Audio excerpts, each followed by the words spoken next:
Bienvenue dans cet épisode de Arsenal French Club. On va débriefer le dernier match de cette année 2023. Allez, bon épisode. Peut-être ici avec Thomas Partey. Oh, le coup de canon. S'entraîne Ketia. La réponse d'un leader en confiance, d'un leader obstiné. Saka sur le pied gauche, frappe de Saka. Bukayo Saka qui attise le feu. Degarde, c'est contré. Et c'est fatal. Albert Clément. Martin Odegaard. Provoquer Martinelli dans cette surface. Faut qu'il se passe quelque chose en retrait. Jorginho. Oh, Salut à vous les gars, j'espère que vous allez bien. Moi ça va, franchement, ça va, hein. Franchement, tout va bien. Arsenal a joué aujourd'hui contre cette équipe de Fulham. Donc, comme d'habitude, on va commencer avec la composition. Donc, il y avait Raya, White, Saliba, Gabriel, Kivior, puis au milieu Rice, Havertz, Odegaard, et en attaque Saka, Martinelli et Nketiah. Alors, globalement, le match a été défaite hyper logique pour Arsenal. Défaite très très logique. Arsenal aurait pu jouer jusqu'à demain, hein, donc jusqu'en 2024, tranquillement. Ils n'auraient jamais marqué. Voilà, ils n'auraient jamais marqué, c'est nul. Euh, à vrai dire, moi franchement, je suis même pas déçu. Je suis même pas déçu, je suis même pas fâché, ouais, ouais. Franchement, ça me fait rien du tout parce que malheureusement, on a beaucoup dit, enfin, beaucoup le comprenaient et d'autres non. J'expliquais très régulièrement que Arsenal était nul cette année, était faible. À part sur certains matchs, notamment contre Brighton, j'avais adoré. Il y avait certains matchs qu'on ne méritait pas de gagner, mais qu'on ne méritait pas de perdre, exemple contre Newcastle. Mais globalement, pour moi, c'est ça le niveau d'Arsenal depuis le début de saison. Arsenal n'est pas aussi bon que l'année dernière. Dans le bilan de saison, je le dis que pour moi, Arsenal n'a pas progressé dans le jeu. Mais souvent, on avait l'habitude de me sortir ce côté. Oui, mais on est premier, top of the league, top of the league, top of the league à 2 balles.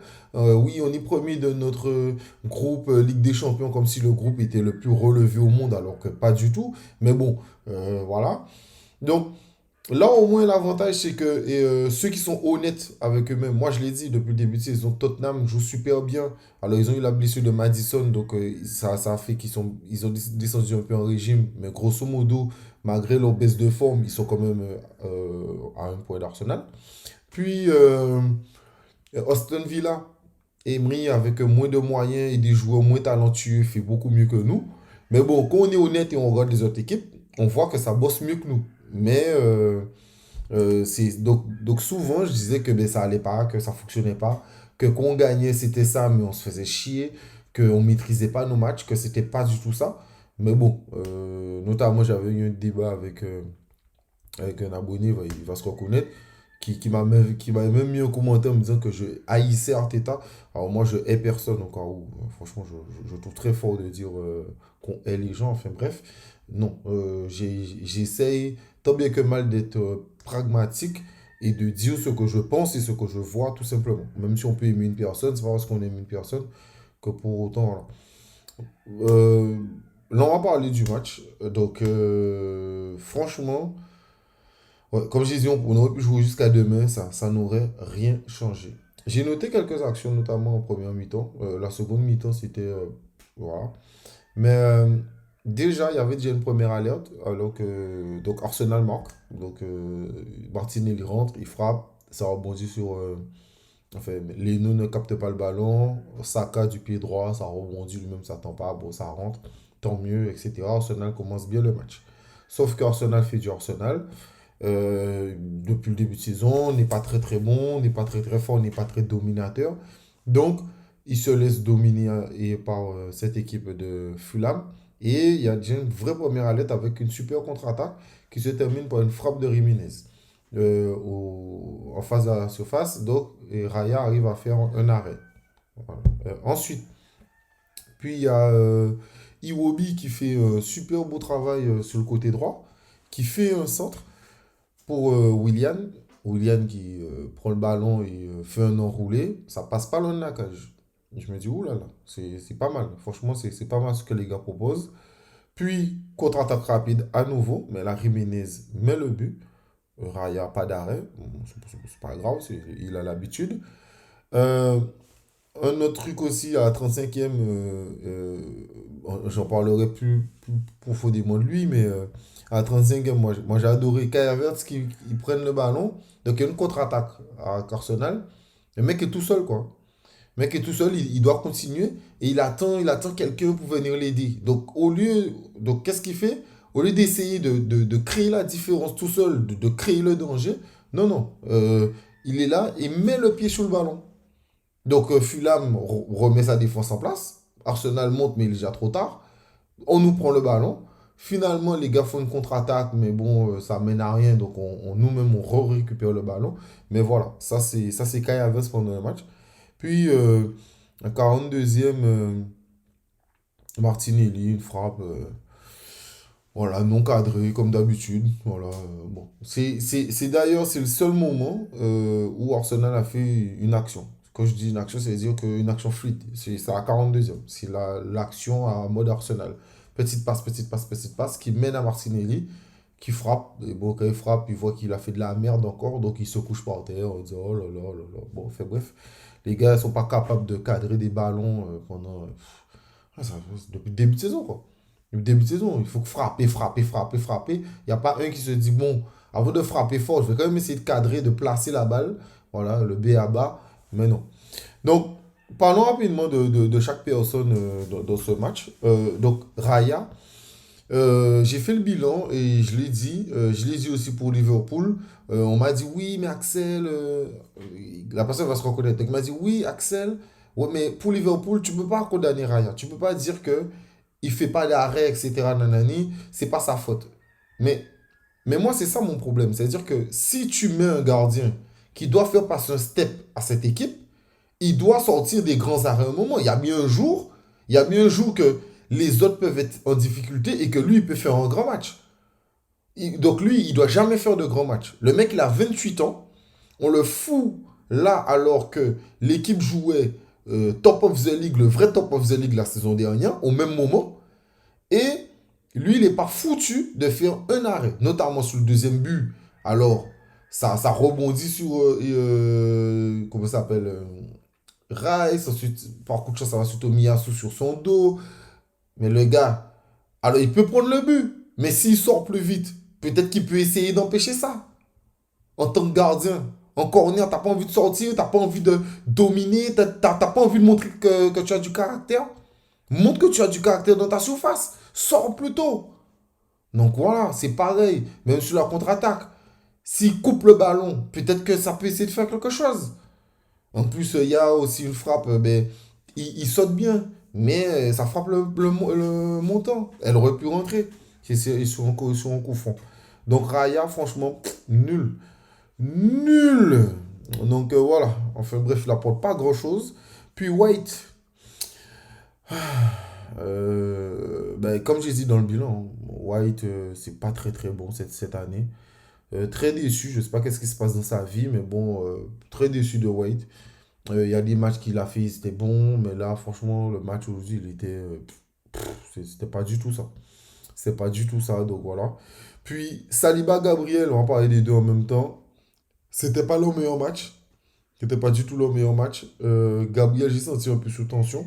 Où il sentait que genre là, il sentait qu'il prenait trop de vagues, etc. Donc tu sentais qu'il avait envie de. Donc il parlait beaucoup, etc. Ce qui est normal.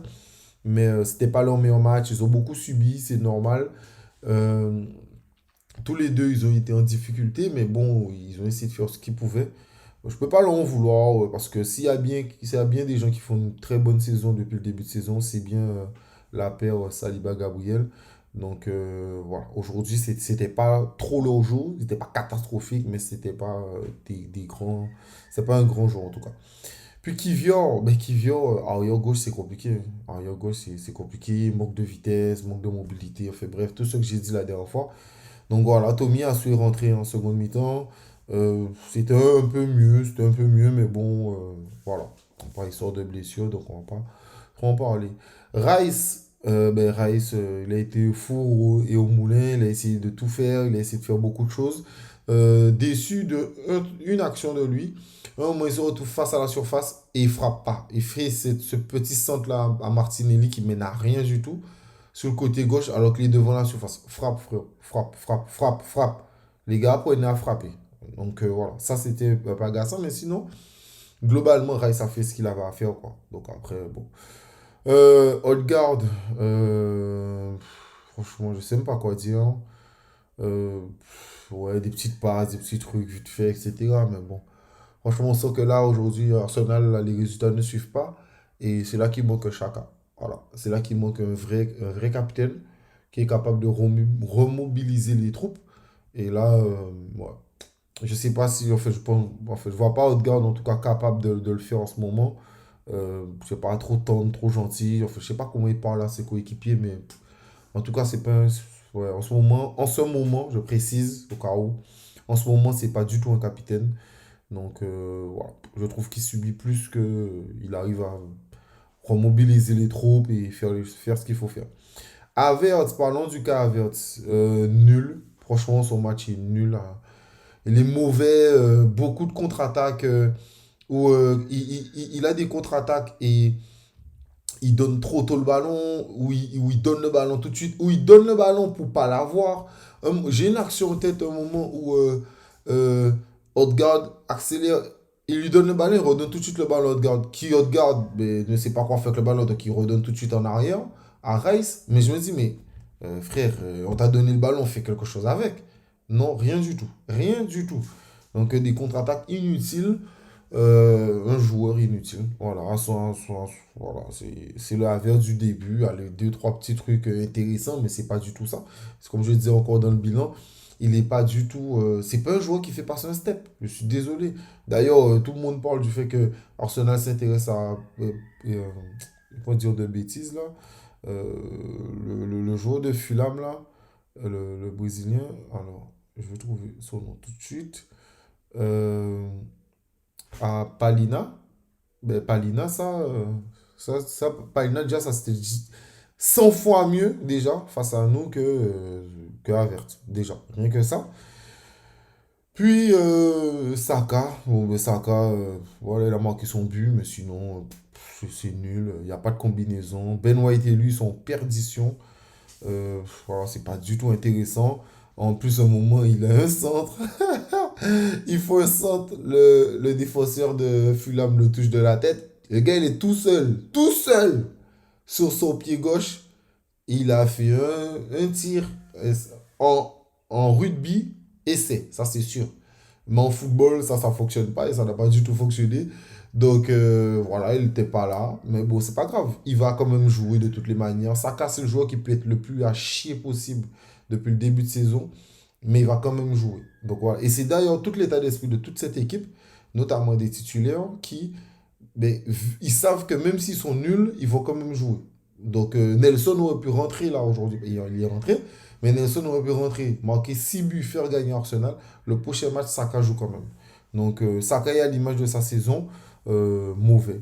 Tout simplement. Donc il essaie des choses, c'est pas assez fluide, ça frappe pas assez vite. Il percute pas assez vite. C'est voilà, c'est brouillon. Voilà, mais bon, au moins, l'avantage, c'est qu'il a de la bonne volonté. Voilà, il a de la bonne volonté, donc il défend quand même, ça c'est vrai, il a toujours défendu, il défendra toujours. Donc au moins, il a de la bonne volonté. Mais c'est, voilà, avec la bonne volonté, on ne gagne pas de match. Donc voilà. Martinelli, Martinelli, Martinelli fait du Martinelli, j'accélère fort à droite, enfin fort à gauche. Ensuite, je fais un petit stop. Après, je repars. Après, je fais un petit stop. Après, je repars, je fais un petit stop. Et ensuite, je fais un centre. Oh, je fais des centres, bon, plein de centres. On ne sait pas pourquoi, mais bon, je fais des centres. On ne sait jamais. Alors, le on ne sait jamais, ça passe quasiment jamais. Mais bon, on fait des centres. J'ai des occasions, mais je ne suis pas foutu de les cadrer. Mais bon, au moins, j'ai des bonnes. Au moins, l'avantage, c'est que pareil, comme Saka, mais je défends, j'ai de la volonté. Un peu mieux que Saka quand même. Enfin, beaucoup plus visible que Saka. Donc, voilà, il essaye de créer un peu plus de danger, tout ça. Mais bon, moi, je trouve que l'association avec Havertz ne lui permet pas de créer plus de danger, de choses, etc. Donc, ça reste quand même problématique. En tout cas, ça fonctionne pas du tout. J'ai déjà parlé de son occasion ratée. Ouais. Franchement, pas foufou. Ouais, pas foufou. Ouais, cette saison, elle n'est pas pour lui en tout cas. Et puis Nketiah. Ben, Nketiah, je vais simplement poser une question. L'avez-vous vu? Voilà. Mon analyse va s'arrêter à là pour Nketiah. Tout simplement. Donc, ouais. Comme quoi, en tout cas, moi je lui en veux pas parce que c'est pas sa faute s'il est là. Ok. Puis on a vu Tomiyasu, comme j'ai dit, qui est rentré. Nelson et Trossard sont rentrés. Bon, et Jesus. Ouais, Jesus a raté aussi une occasion à la fin, comme d'habitude. Bien sûr, au moment clutch, il ne doit pas être là. Euh, voilà. Franchement, équipe faible, c'est pas du tout bon. Bon, moi, c'est eux, quoi. C'est eux. Voilà, tout simplement. Donc, ouais. Enfin, bref. Au-delà de ça, c'est super intéressant parce que je vois quelqu'un qui envoie un message pendant que je suis en train de faire le podcast qui me parle si c'était possible d'aborder le sujet de gestion d'effectifs lors du prochain podcast. Mais c'est l'avantage, c'est que je vais te le donner tout de suite. Alors, moi, ça me fait sourire parce que j'écoute pas mal. J'écoutais aussi les commentaires, soit de vous, que vous envoyez sur les messages sur Instagram, quand je peux répondre, ou les gens qui font les commentaires. Et je vois beaucoup de personnes dire oui, mais cette équipe est cramée. Gna, gna, gna. Les gars, je vous dis un truc tout simple. Tout ce qu'on voit aujourd'hui, je le redis, je dis pas ça pour faire le gars qui avait raison. Moi, c'était logique. C'est-à-dire que si tu ne mets pas de sentiments et tu regardais cette équipe, comme je l'ai dit au début du podcast, on était mauvais. Au-delà du fait d'être mauvais, je l'ai dit et je le redis, Arteta est un piètre manager, surtout dans ses changements. D'accord? C'est-à-dire que c'est quelqu'un qui a fait beaucoup, beaucoup de bonnes choses et qui fait beaucoup de belles choses. Mais en termes d'aspect de management de personne, il est nul. Je le trouve nul et je l'ai toujours trouvé nul. Je le dis, je le répète, j'espère profondément qu'il va progresser sur ça. En début de saison, il y a plein de fois où Saka ne devait pas jouer. Ils n'ont pas joué. Ben, enfin, il ne devait pas jouer, on le faisait jouer quand même. Je l'ai dit pareil pour Odegaard, etc. Quand je vois aujourd'hui que Kivior est problématique, on dit ouais, mais on est obligé de mettre. Non, on n'est pas obligé de mettre Kivior. À la base, on n'était pas obligé de mettre Kivior. Parce que il ne faut pas avoir la mémoire courte. Arsenal a perdu Timber. On a perdu Timber. Qu'est-ce qu'on a fait? Qu'est-ce qu'Arteta a fait? Têtu comme il a prêté sans option d'achat Tierney. Alors on me dira, oui, mais Tierney est blessé. Mais si tu prêtes Tierney, donc tu perds un arrière gauche, qu'est-ce que tu fais? Mais tu en achètes un. Ou tu fais une demande de prêt. Tu en prêtes un parce que tu as déjà perdu un sur blessure quasiment toute la saison. Non. Donc toi, tu veux faire en perdre deux. Donc je veux perdre deux options et te dire, non, c'est bon, ça va tenir. Ben non, ça va pas tenir. C'est logique que ça va pas tenir. Faut être bête pour croire que ça va tenir. Faut être Artepep. Si tu es Artepep, tu penses que ça va tenir. Mais ça va jamais tenir. C'est complètement stupide. Et on voit très bien aujourd'hui que ça ne tient pas. Tomiyasu est rentré. Mais il est blessé. On sait aussi que lui a des problèmes de blessure. C'est pas une surprise. C'est quelque chose qu'on sait. On le sait. On me dit, oui, il manque des options au milieu. Mais les gars, on savait qu'Elneny devait revenir de blessure. On sait que Partey, c'était un peu problématique. Qui manquait ça. On a prêté le Conga. Mais on sait que le Conga, il n'a pas d'avenir dans l'équipe. Tout le monde est d'accord. Ok, mais prends quelqu'un d'autre. Prends quelqu'un d'autre. C'est tout. Donc, ce côté gestion d'effectifs, j'ai déjà dit, Arteta est nul. Arteta est nul. Il ne sait pas gérer son effectif. Et il ne sait pas faire les changements au bon endroit. Le match de Brighton, Arsenal a super bien joué. Mais pourquoi? Parce que l'équipe qui a joué en Ligue des Champions quelques jours plus tôt, ben c'est une équipe bis. C'était des Cédric, des Nelson, c'est tous ces gens-là qui ont joué. Ramsdale, etc. Donc quand l'équipe est arrivée le week-end, elle était bien reposée, que ce soit les Saka, Martinelli, Odegaard, Jésus, tous sont censés. Ils ont brûlé Brighton parce qu'ils étaient en forme. Là, on me dit l'équipe, elle est cramée. C'est ma faute si l'équipe est cramée? C'est ma faute si on a un coach pourri qui met tout le temps les mêmes joueurs? Qui, quand il peut faire ne pas jouer les gars, il préfère le faire quand même? Quand on voit que le match contre West Ham en Carabao Cup, on est en train de perdre, Au lieu de faire rentrer des petits jeunes comme Sago ou le régène de Saka là. Oh là là. Bon, j'ai un trou. Mais le petit jeune là qui est aussi bon que Saka là dans Cosier du Berry. Au lieu de faire rentrer des Cosier du Berry ou des Nwaneri. Non, non, tu fais rentrer Odegaard qui marque, oui, mais qui se blesse ce match-là. Tu fais rentrer des Saka, tu fais rentrer des gens. Pour un match qu'on a perdu, c'est pas grave, frère. On a pesé à Carabao Cup. On gagne jamais ça, c'est pas grave. Viens, on passe à autre chose. Non. Faut le faire rentrer, faut le faire jouer. Voilà la gestion d'effectifs d'Arteta. Voilà sa gestion d'effectifs. C'est triste à dire, et je vous le dis encore, les gars. Franchement, je suis même pas surpris. Je suis même pas surpris, je suis juste déçu pour tous ceux qui m'envoyaient des messages au début. Aujourd'hui, non, je vais pas mentir. Aujourd'hui, je reçois beaucoup plus de côté. Ouais, comment dire ça? Euh, Message en mode, ah ouais, c'est vrai, finalement. Ben oui, les gars. C'est pour ça que je disais que début de saison, il n'était pas bon. On jouait pas bien. On maîtrisait pas nos matchs. On gagnait, mais voilà. Donc, assez problématique, quoi. Assez problématique, donc, ouais, voilà. D'ailleurs, cette personne me répond, assez intéressant, donc c'est Grégo. Depuis 3 ans, il a énormément de mal à faire des choix et lorsqu'il fonctionne, il utilise à outrance, par exemple. Martinelli, il a mis Smith-Rowe, 15 matchs de suite sans le faire sortir. Puis Tomiyasu, quand il est bon à gauche, il a poncé jusqu'à le blesser.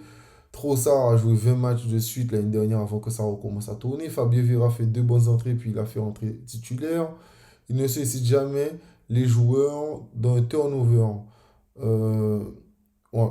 Franchement, il dit, j'aime beaucoup Arteta, mais tu ne peux pas vendre une concurrence dans un effectif, même si après 2 très mauvaises performances. Coucou Martinelli, Saka et même Odegaard, il y a quelques semaines. Ils ne font pas un tour sur le banc. Ben, ça, c'est quelque chose que j'ai déjà dit. Moi, Arteta, moi, c'est un menteur. Voilà, c'est tout, c'est un menteur. C'est quelqu'un qui nous prend pour des cons en nous expliquant que, on lui dit que les joueurs sont mauvais au lieu de dire non, que c'est Ramu, etc. Il te dit non, non, moi je le trouve très bon. Raya, ah non, non, il est très, très, très fort. Et Avert, c'est pas bon. Non, non, non, non, non, non, c'est bon. Lui, c'est Riquelme. Lui, c'est Riquelme. Ouais, c'est un 9 10.